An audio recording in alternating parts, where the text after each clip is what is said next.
Hello. So as Eric said, I flew in from California and briefly thought I was not going to make it. I managed to have to switch airlines in the middle of the flight, and I fly a lot, like 140,000 miles a year. I was in boarding group 8 on the way here, which is a really, really unusual experience for me these days.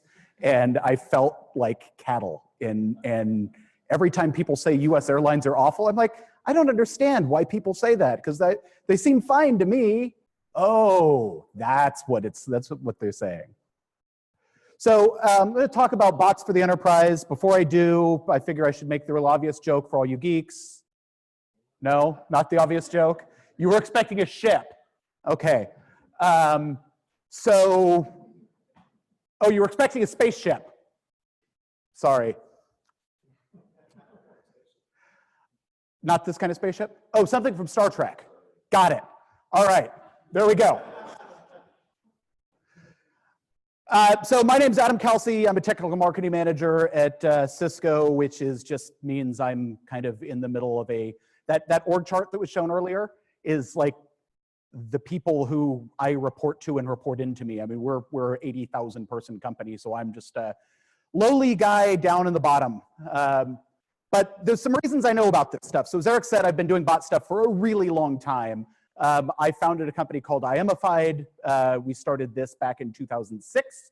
This was a bot hosting platform for people who didn't have to know anything about bots. And we ran over all sorts of instant messaging networks and things like that. So I actually know a thing or two about bots and building bots and bot platforms and selling bots and going out to very large companies and trying to convince them to do bots, because I've done it and banged my head against a wall for 11 years doing this, which makes me just really, really old compared to all of the rest of you. So I work for Cisco. No, not that one. This one. We build this. This is Cisco Spark. Hey, we have banners here and pizza in the back, I guess, that we're paying for and stuff too. So we build a messaging platform that is all sorts of, it's got messaging, video conferencing, screen sharing, all sorts of stuff all built into it, runs on all sorts of hardware. We ship giant pieces of hardware, including giant whiteboards that all connect to the messaging platform, and you can do bots on them and all that fun stuff, so that's great. What do I do there? I build stuff like this. This is Zork as a messaging bot. I had to create an API for it first too, so I found one that was pretty bad, improved it. So the REST API and everything there is you can go download it. It's all built in Node, and you can build and run it yourself. And then I also manage things like our $150 million innovation fund. So people who are building bots that are creating things that are going to go out and be sold into the enterprise and be sold to Cisco customers that are going to drive usage of Spark, we have money for you. And we do that everything from equity investments to non-equity grants, micro grants. Wrote a check for $5,000 last week. So, you know, we do everything kind of across the map. So, why? Why do you want to build a bot for the enterprise? You're creating bots now. Why do you want to get these into enterprise? So first of all, because they have money. Companies have, big enterprise companies have a lot of money, to the point that it would boggle your mind what kind of money is there. I joined Cisco through acquisition, so a series of the bot hosting platform got acquired. We spun out to another company. That company got acquired by Cisco. And the week that we got acquired, our largest competitor raised a round of funding that set them to be a unicorn. They were now worth $1 billion. And a friend of mine says, so what do you think about them being worth $1 billion now? I said, well, you know what Cisco calls $1 billion? That's a slow sales week. $49 billion a year last year was Cisco's sales. You look at the cash on hand in some of these enterprise companies, you know, there's quotes about Apple having enough money to buy half of the Fortune 500 several times over. Companies have a lot of money, and it gets to the point that it's easier to spend that money than to control for spending that money. So what that ends up meaning is that there's an awful lot of money sitting there to be spent, and pretty easy for people to spend it oftentimes. When we first joined Cisco, we got these laptops with these nifty little screw things on the bottom to hold a cable mount. and 2 of the screws on mine were stripped and came apart. And I said, hey, can I get a couple more screws for this thing? And I was told, just order another mount. So, well, the mounts are like 80 bucks. Yeah, just order another mount. But I just need 2 screws. This conversation has cost us more than $80. Just order the damn mount. And so companies, when it gets to that kind of scale, that's the type of thing, that's the type of thought processes that come along with this. Also, very, very large companies require a lot less support and hand-holding than very, very small companies do. And often when they have this support and hand-holding, they expect to pay for it. Not that, oh, you bought this product from me, and I'm going to go out and use it, and so now you also have to tell me how to use it, and you have to fix things for me, and you have to be there 24/7 for me, and all of that. If a company expects that, if an enterprise expects that, they expect to pay money for that, not get it for free like the 15-person company down the street does. Another reason is social proof. So a lot of companies, a lot of small startups and stuff, they get their website, they put it together, and you've got stuff like this on here. I've been featured in this magazine, I was here, I'm in this analyst report, I'm in all this kind of stuff. And that's great, but what's more interesting, the whole point what they're trying to do is get people to say, oh, hey, I can trust this company, I should do business with this company, they're trustworthy, look, there's things, people have said nice things about them. Well, better than that is they have customers that rely on them. And that's a lot better social proof. But what you don't want is something like this with a bunch of customers that nobody's heard of before. This is an actual screenshot off of a website that I'm not going to tell you who it is because that's embarrassing. Here's our customers. Yeah, I don't know who any of these people are. What you actually want is something like this. This is a couple of samples of different social proof things. Somebody comes along to your website and goes, oh, hey, Box is using them, Zendesk is using them, Netflix, PayPal, Lenovo. Maybe I could use them too. I can trust them too. So having a couple of enterprises, have a couple large companies in your product, in your customer portfolio can really help you with that social proof as well. So there's 4 areas that I want to talk about, that we talk about that are specific to what to do and how to do this and how to reach what you need to do in order to reach the enterprise with your bot, with your application. We're not going to talk about bot features because you're all bot builders. You probably know more about your feature set and your customer and what customers need and what they're going to do than I can tell you. So we'll skip that one in the interest of time. From a security perspective, the obvious ones are end-to-end encryption, having some sort of encryption in your system where you're storing it, and that's both data in transit, data at rest. But more than just data in transit and data at rest, what happens between the transit and the rest? If it's not encrypted from the time that it leaves the endpoint to the time it lands on the disk, somebody could possibly have access to that. So where that becomes important is your bot runs over SSL, right? That's data encryption in transit. The message comes from the messaging platform to your bot, you get it in SSL, you do some processing on it, you encrypt it before you write the content to the database if you need to store that. That processing in the meantime, some third-party library logged it and logged the content to that data. Some hacker has access to your system and is doing memory dumps of your system and getting all of that out. Enterprises are terrified of their data getting out. And they're terrified of it for a number of reasons. One is just the plain competitive advantage, right? My competitors find out what I'm working on, that could be bad. Another one is we have laws for publicly traded companies saying they can't talk about certain things, or they're arrested for insider trading and people go to jail. Or if I do start talking about something and something becomes public, now I have to publish that information all of the time. If you find out what the user numbers are for product X, and that becomes public information, now in my quarterly report, I have to publish those user numbers every single quarter because now that's a public piece of it.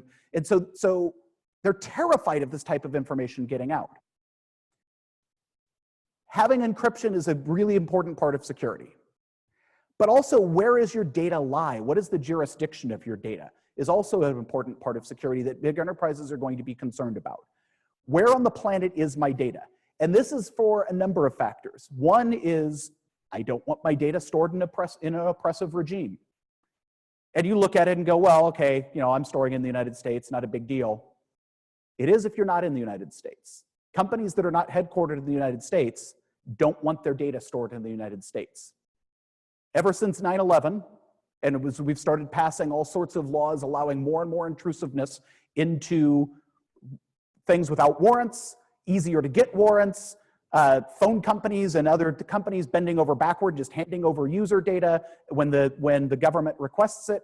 Companies are now not okay with their data being stored in the United States if they're not a United States company.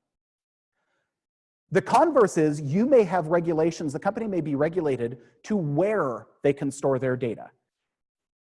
If they are a company in Germany and you are storing any user data whatsoever, anything personal about a person, they are required by law to store that data in Germany and it can't leave Germany.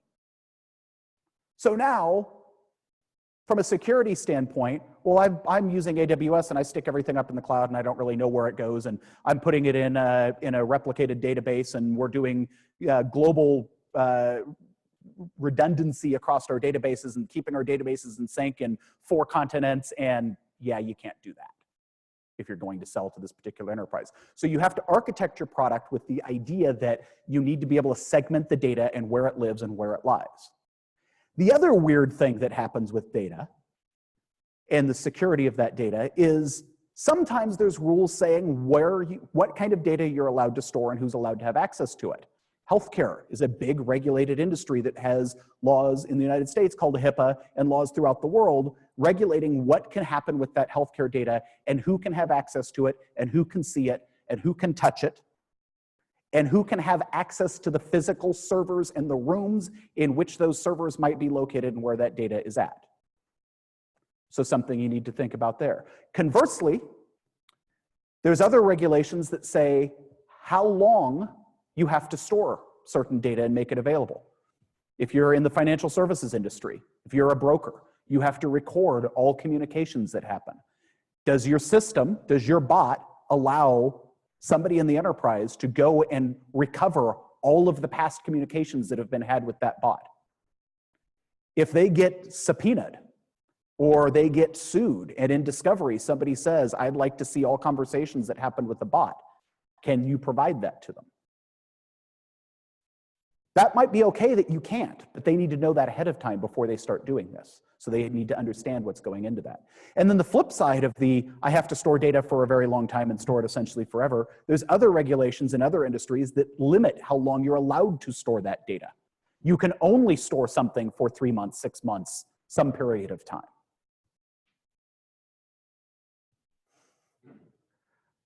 Single sign-on. So this is a nod to Mr. Kalsey back there. He works at Okta.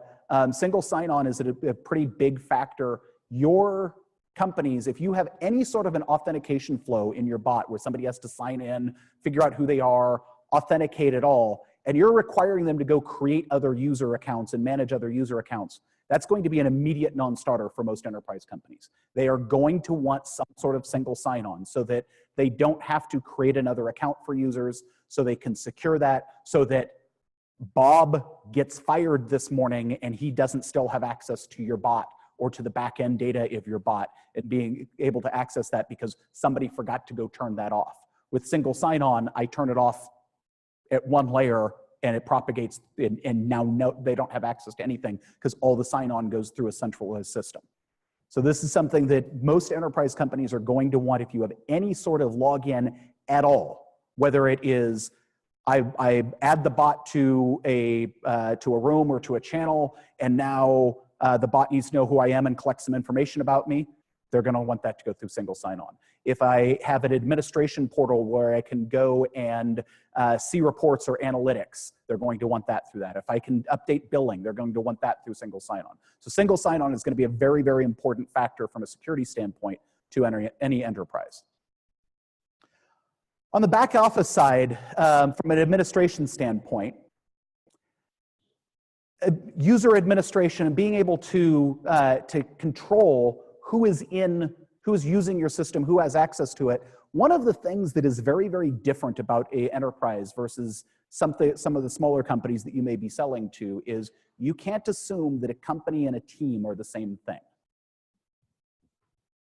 It's entirely possible that there are subgroups within the enterprise, within the company, that have needs to have their information, their billing, their whatever separate from the rest of the company.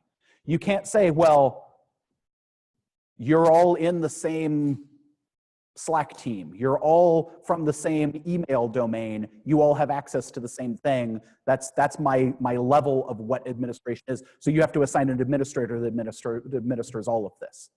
You may be selling to 4 or 5 different groups within a large company. They're probably not buying at the CIO level and pushing it down to everybody. So there's individual groups buying this. So you need to make sure that your administration can handle that sort of thing. You also need to be flexible the other direction and perhaps allow centralized administration of multiple teams. Because some enterprises may have a control where they do need one person running this and one analytics portal and one billing portal and one of this, but multiple teams running inside of this.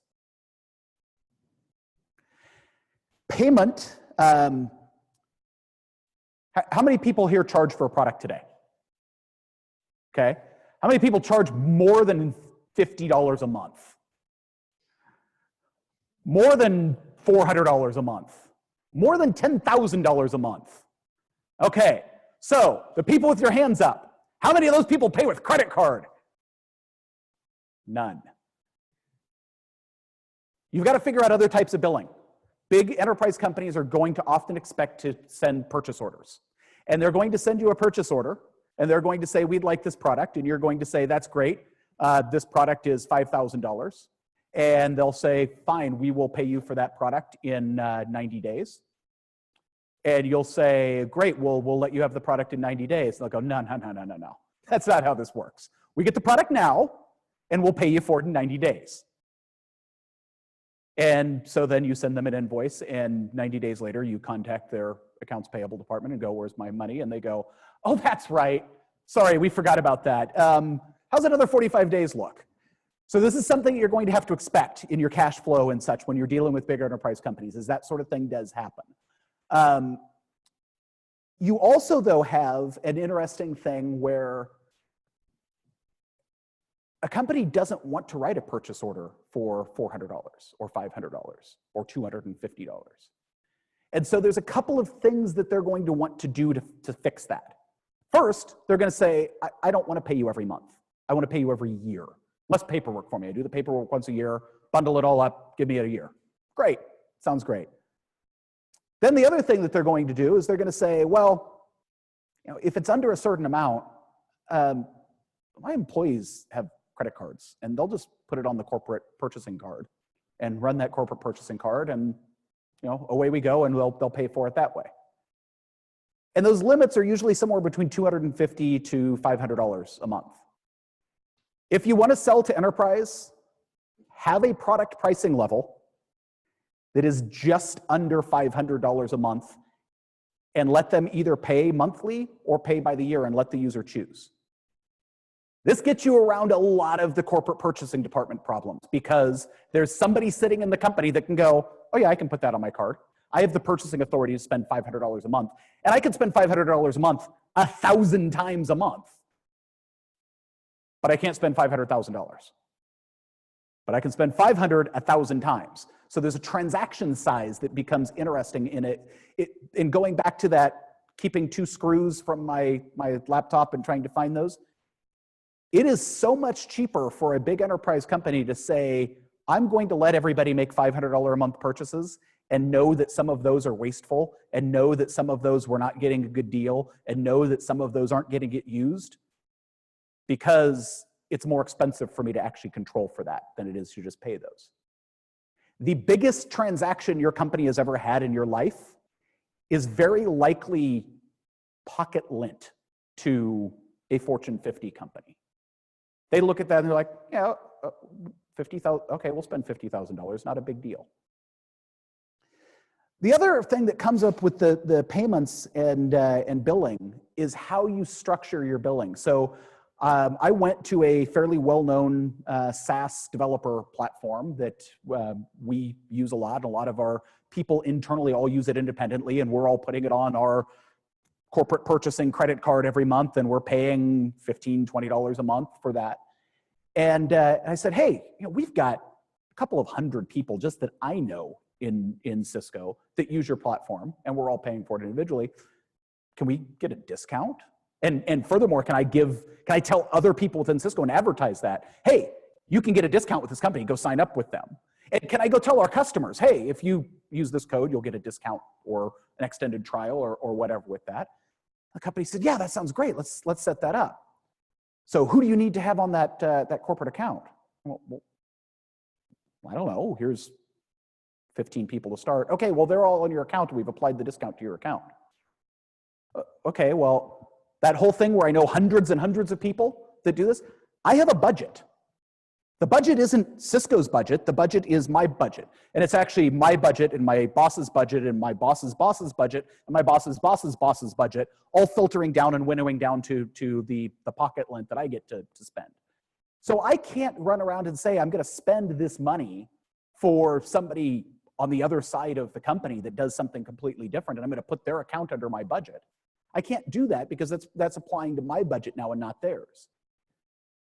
So this SaaS software company has lost out on a tremendous opportunity for a sale because the only mechanism that they have for billing is single bill, top down, everybody's on one account. Having some flexibility where you can either have individual departments buy or you can have the entire company buy and push this down to the account could make it a lot easier for you to make a sale and give you a lot more flexibility when you're pushing that into the enterprise and selling there. Training and support is something that an enterprise is going to expect from your product. And you look at it and you go, well, my product's a bot that just pushes data to a chat room. What sort of training do you need? Well, I don't know, how do you add the bot to the chat room? And what commands are there on the bot? And how do I stop somebody from using it if they want to? And what happens if somebody sends it a message that it doesn't understand? And what's going to happen if Julie in finance starts using this and doesn't know what any of these things from, I don't even know what Jira is, and it's pushing all this stuff from Jira into a room, and what is this thing?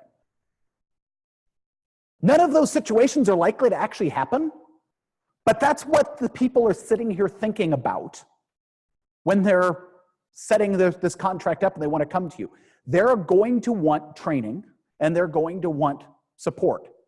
And they're going to ask for things like, I need an 800 number. I need a toll-free number that I can call you for support. I need to know, is your support staff 24/7? Is it only for severity 1 issues, or can I call you 24/7 for a severity 3 issue? And you're going, I have no idea. And so a lot of times a company will, especially a startup, will just bend over backwards and start giving all this stuff out and putting all this together. The enterprise expects to pay for this. Don't give it away for free. The big company says, well, I need training. How much is your training? It's $50,000. Oh, is that it? Is that on site, or do we have to come to you? They'll never use it. Tell them it exists. In a lot of cases, they won't actually use this training. And in fact, a great sales hack is when they're sitting here negotiating with you about pricing on things, tell them, well, we've got, our advanced level training is $60,000 per student that we teach. I'll throw in 15 sessions for you into this. Oh, that's great. Okay, that sounds fantastic. Same thing with support. Best level email support, that's pretty much a given. That's required. I email you, you'll get around to getting back to me in some time period in the future and let me know what the problem is. I want to call you. I want response times measured in an hour. I want to make sure that there's somebody on staff and on call on weekends. I will pay for that. Make that a line item on your invoice. Make sure you're charging for those sorts of things. Likewise, an SLA, service level agreement. All a service level agreement is a guarantee that my thing will continue doing the thing I say it's going to do. And that if it stops doing that thing, It will start doing that thing again within a certain period of time. Here's how long we'll allow it to stop doing this thing. Enterprises are going to expect a service level agreement. Usually these are tied to penalties. If it is down for more than an hour, we need 10% off of our yearly invoice. If it's down for 4 hours, we want 50% off our monthly invoice. If it's a priority 4 issue, we need a response within 7 days, or you owe us $1,000. Those are the types of things that you're going to see in an SLA. Again, when you see this, bells should go off on your head. Cash register bells should go off in your head. The only companies that ask for SLAs are very, very, very big companies that want to make sure that all that I'm looking for is a purchaser. I come along and I'm going to buy your product, and I've suggested your product, and I've gone to my director and said, we should buy this product to do this, and it's going to cost us $10,000. And the director says, sure, I can sign off for that. That's no problem. And I'm going to put that in, and then it breaks next weekend. And now everyone's looking at me going, what the hell, Adam? You recommended this. Why is it broken? All I'm looking for in an SLA is someone else to blame. Hey, we have an SLA. I filled out that paperwork. I filled out the form properly and handed it in, Mr. Bureaucrat. We have an SLA. I'm blameless here. That's all they're looking for. And so when they ask for an SLA, that is immediate notification that this is an enterprise with a lot of money to spend, and they probably won't pay extra to have the SLA, but look at your most expensive software package that you have and say it's $500 a month. Well, the enterprise license with an SLA is $10,000 a month. Oh, okay. Sounds good. What else does that come with? Oh, well, that comes with 4-hour response times in our support and 6 hours worth of training. You know, your 6 hours worth of training is a 30-minute YouTube video you tell them to watch 12 times, but it comes with 6 hours worth of training. That's a trigger that should definitely make you think, hey, this is a company that's interested in spending things.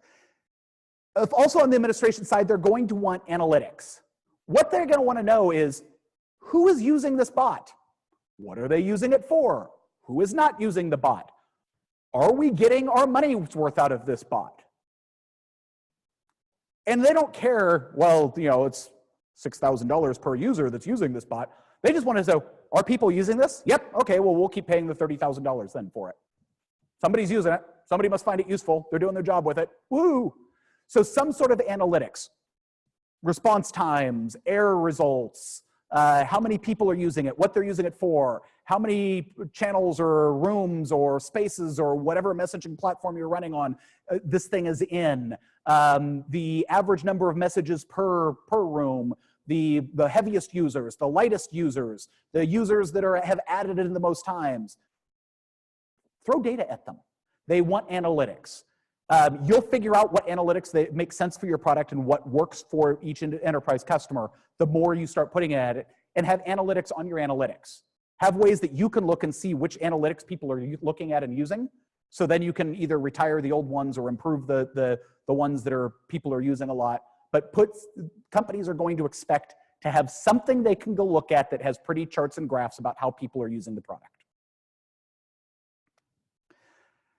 Sales, and how to actually sell to a company. So there's a couple of things to think about. First, it's going to take a long, long time to sell into an enterprise. If you go in and you start a sale, especially a top-down, I'm going to go to ExxonMobil and I'm going to sell the CIO on using our ChatOps bot because it's going to make his whole operations system so much better, and everyone's going to go nuts about this. Where a startup looks at things and says, we have a few days to get this done, an enterprise looks at things and says, we have a few quarters to get this done. The time scale that a very large company thinks in is slow and lumbering and long. And when they say, we're going to get this done quickly, they mean months, maybe weeks if you're lucky. They don't mean tomorrow morning we'll have a response back to you. And those are the same things. The reason that enterprises move so slowly, that's one of the reasons startups exist, right? That startups, can innovate around an enterprise and can do things faster and get things done a lot faster. But it also means that when you go sell into an enterprise, it can take an extremely long time. Now, the good news is, once you're in, you're in. It's chiseled in stone. There's a couple of reasons for that. One, well, you're an authorized vendor now. We're going to buy from an authorized vendor. Hey, we need this widget. Who makes this widget? I think they do something like that. They're already an authorized vendor. I don't have to get them to fill out the paperwork. Our purchasing process at Cisco is crazy streamlined. Our vendor submission application is pretty simple compared to a lot of them. We ask for your D&B number. You all have a Dun & Bradstreet number, right? And that's the simple version of a form. Getting companies in and onboarded as a vendor may need bidding, may need all sorts of things to get them in. But then once you're in, you're in. Also, because of that whole, the largest sale you've ever made in your life is pocket lint to an enterprise thing, think about the bills that you have coming out of your checking account. You've got somebody, you signed up for Hulu a year and a half ago and they're dinging you $7 a month, and you haven't watched Hulu in like 6 months, but you gotta go and cancel and figure out how to do it, and I'll just keep paying the $6 a month. I'll get to it next month. Translated to an enterprise, that's, well, we paid them $800 last week. Yeah, maybe we'll talk to them next quarter about turning that off. So once you're in, but it's gonna take a really, really long time to sell. Make sure that you have the runway to do that. Don't think, I'm gonna start a company, I'm gonna sell to enterprise, and I've got 6 months worth of cash. Because you will be out of money before you get a return phone call from somebody. The other thing about selling to an enterprise, and one of the things it's going to suck up a lot of your time, because Cisco has 85,000 employees. AT&T has 350,000 employees. You have that many people, they all need something to do. And so one of the things they like to do is have meetings and phone calls and long email threads. And they're gonna sit there and, well, this all sounds really good. Let me bring in my colleague from this other department who might also use it. Can you give him your 3-day product pitch all over again? And then it goes to the purchasing department, and the purchasing department goes, well, I'm gonna need a demo, and I'm gonna need a 45-page write-up, and I'm gonna need all your printed documentation before I can decide whether I'm going to purchase this. And then it goes over to the purchasing manager. Big companies have people whose job it is to negotiate. They hire professional negotiators to sit there in accounting and tell you that your price that you've already negotiated with this other guy, the guy that's buying it, comes to you and goes, yeah, so I'm gonna need you to knock 20% off of this. Well, but we already knocked 20% off this already reflects a 20% discount. Yeah, sorry.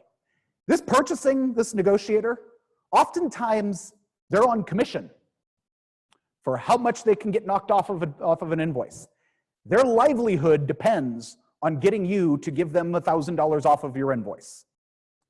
Or their bonuses depend on this, or their promotions depend on this. This is their job, and they will suck up a lot of time. Every step along the way is just going to suck up time and energy and take a lot of energy. But it results in money. There's a lot of money here. Hang on, lost something. One of the other things to think about when you get a trial at a company, somebody goes, yeah, hey, we'll trial out, or we'll do a pilot, or let's get a proof of concept going. You're like, whoo, we're in. And they get it up and running and they say, I'm gonna pay for it. So first of all, a pilot or a proof of concept at enterprise isn't free. Charge them every time, at least try. Most of them will pay. Most of them will be happy to pay. They're expending significant resources on your side. They know it, and they will pay for it. So small companies won't, big companies will. Charge them for it. But just because you get through we're gonna roll this out to 50 users, and we're gonna roll this out to this department, and 3 years later, they're still using it, and it's running along great. and you've got a 3-year contract with them, and the renewal comes up, and you go, hey, let's renew this. Yeah, we're not going to.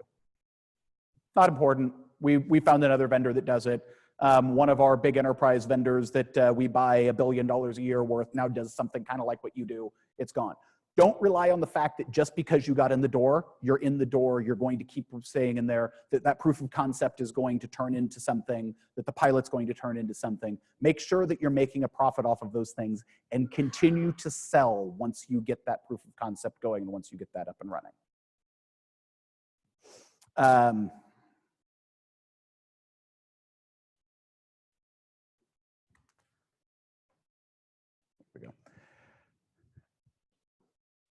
When you're designing your pricing and you've got your pricing page up and you have your basic maybe is free and your pro plan is $10 a month and your business plan is $50 a month. First of all, that $500 magic figure that I mentioned earlier, try and get something in there. If you're not getting a lot of bytes, try $250, $249. They can spend under $500 or under $250.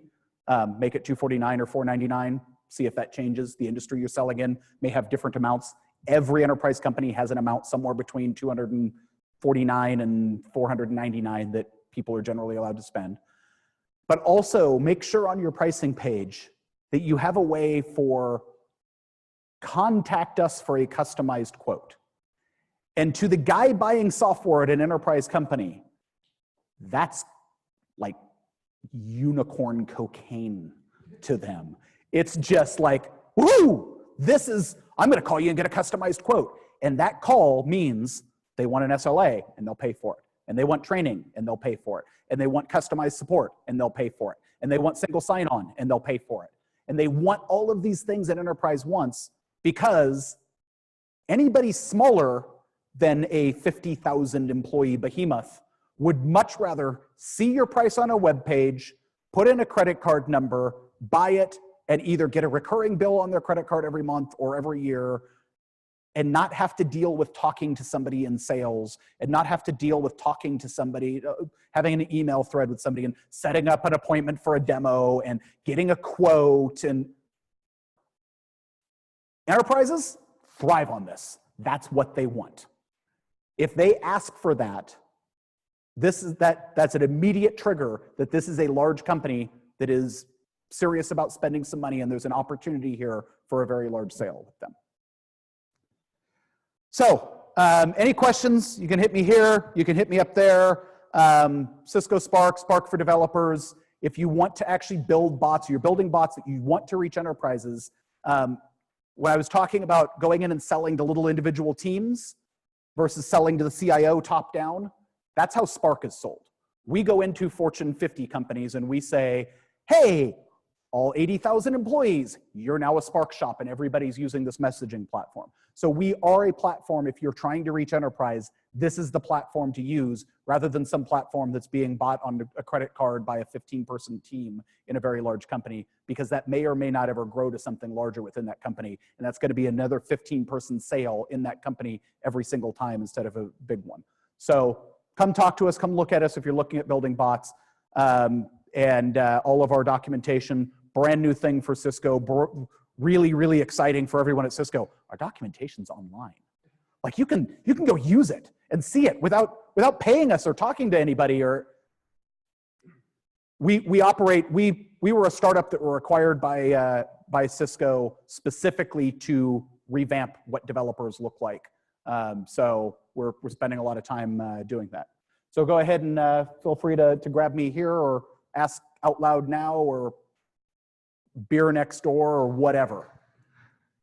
Let's give Adam a round of applause because that was a great